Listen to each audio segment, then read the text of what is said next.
if you're an extraordinarily compassionate person, let's say, 98th percentile, we'll say, you're going to be sacrificing yourself to other people all the time. And there are people who will find that extraordinarily endearing. And it will be under some circumstances, but the problem is that you will sacrifice yourself. And so you will get taken advantage of continually by people who are looking for someone like you until you grow some teeth. And you'll think, no, that's the opposite of compassion. Being able to bite hard is the opposite of compassion, which it is. And so you'll have that pushed into the predator category. I'm not doing that. I'm not getting angry. I don't like conflict. It's like until you bring that out of the depths and put it on so you can use it, you're going to be in trouble. And that's kind of Nietzsche's idea of the revaluation of good and evil, right? You have a sense of what's good and a sense of what isn't with your conscience, but it's not very smart. It's got things in the wrong boxes. And a lot of the things that even nature itself, a lot of the things that you accept as untrammeled goods, like compassion, let's say, have a very dark side, first of all, and second, are not enough to get you through life. You need the opposite virtues too. And so you have to develop them. The persona, you could say, is a good way of thinking about it. You know, you watch all those rom-coms where there's always kind of a beta male guy who's being real friendly and always failing miserably with the women because basically he's lying to himself and to them. He's a persona. And a persona is the face that you show to the world when you're trying to pretend and to convince yourself and others that you're, I would say, harmless, but we could say a good person. But a good person isn't harmless. A good person is capable of, well, maybe a good person is capable of anything, but is willing to hold that in abeyance. I read this interesting commentary a little while ago on a statement by Christ in the New Testament, and the statement generally interpreted is that the meek shall inherit the earth, but I was looking up the multiple translations of the word meek, and meek is actually derived from a Greek word, of course, because the Bible, at least some of the original forms of the Bible, were in Greek. And that word didn't exactly mean meek. It meant something like those who have weapons and the ability to use them, but determined to keep them sheathed, will inherit the world. And that means that people who are capable of force, let's say, but decide not to use it, are in the proper moral position. And Nietzsche commented on that a fair bit too. You know, he thought of most morality as cowardice, not because morality itself was cowardice, but because most people who are cowards disguise their cowardice as morality, and they claim that their harmlessness, which is actually a consequence of their fear and inability to be dangerous, is actually a sign of their moral integrity. And that's a really bad idea. So, you know, if you're an axe murderer but you don't have an axe, that doesn't mean that you're moral. So that's the persona. And the persona is the mask that you wear, and that's what persona means, is the mask that you wear to convince yourself and the world that you're not a terrible monster, so that when you look at yourself in the mirror, you don't have to run away screaming. Now, the shadow would be all the parts of the personality that the persona rejects, and that might be the aggressive elements. Certainly that's the case for people who are hyper-agreeable. And now you can tell, I think one of the best, there's two pathways to the development of the shadow, and they're tightly allied with one another. The fundamental pathway is truth, and that's to face the bitter truth about yourself. But to break that down more particularly, you might think about that as the capacity to observe your own resentment. You're going to be resentful and bitter in many situations because you don't get what you want. And if you watch that resentment, bitterness, you'll see that it produces fantasies that can be unbelievably dark. And that can be very frightening, and you might not want to admit to yourself that you're actually capable of having fantasies like that, or impulses like that, or aggressive feelings like that. But the thing is that if those aggressive feelings and impulses and fantasies are integrated into your character, it's like you're opening up a dialogue with a part of yourself that can be very forceful and strong and dangerous. And it's really useful to be dangerous, because if you can be dangerous, you often don't have to be. And so Anyways, you attend to your resentment honestly and you observe yourself and what you're actually like. You got to pay attention as if you don't know yourself, as if you might harbor hidden devils, and then maybe they'll emerge. Now, Jung also felt that sort of embedded inside the shadow were the contrasexual tendencies. And so, for example, sometimes you see people who are well-developed, men, let's say, and we can also talk about women in this regard. Men who've integrated their shadow often also develop a kind of peculiar grace that would be a consequence of not only allowing their aggressive side to step forward, but also their feminine and compassionate side that they may have kept squelched because of embarrassment about it, or because they'd been harassed for being weak, or any number of things. So, but the practical approach for developing your shadow, I would say, is to contemplate and consider your resentment and notice what it says. And because your resentment will also tell you what you have to say.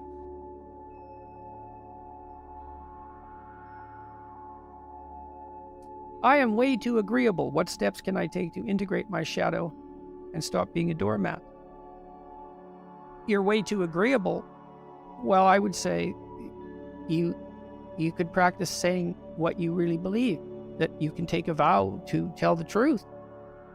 And that will make you much less agreeable.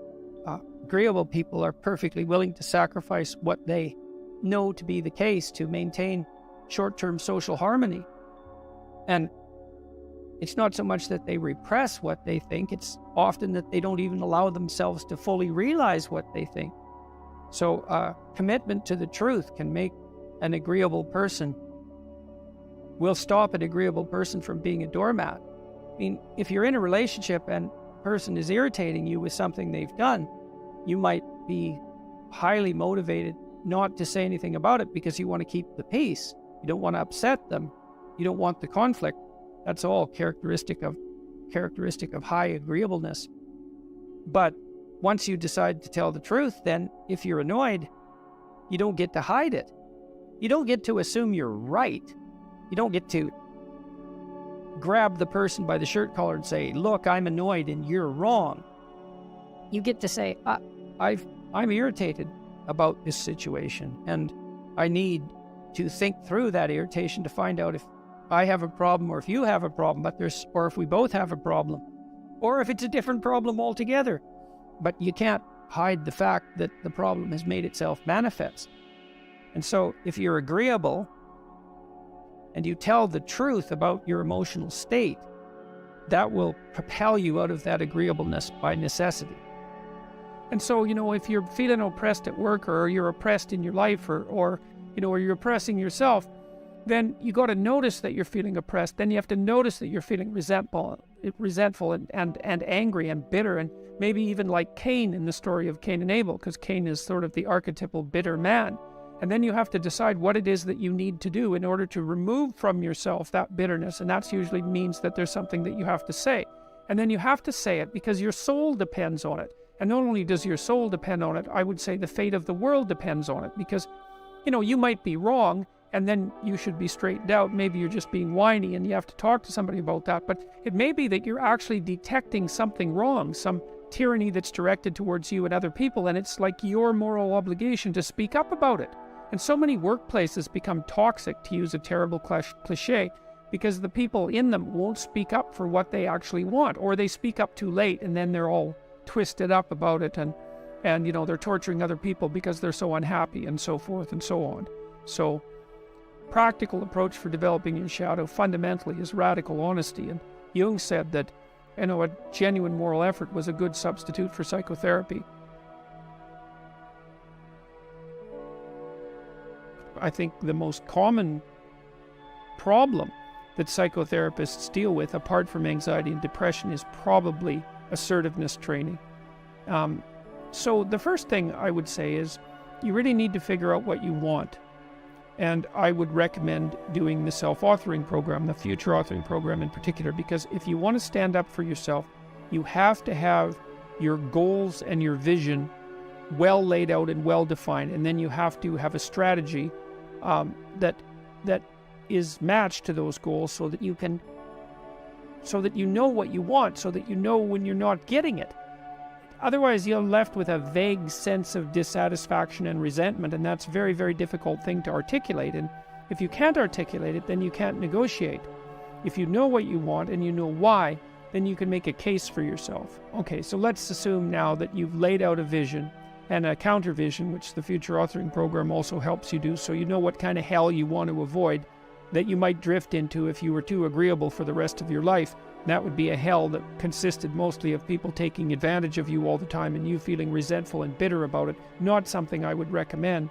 I would say once you have your vision established, your vision for the future, and your counter vision, so you're afraid of what will happen if you don't stand up for yourself, then you need to consult your resentment.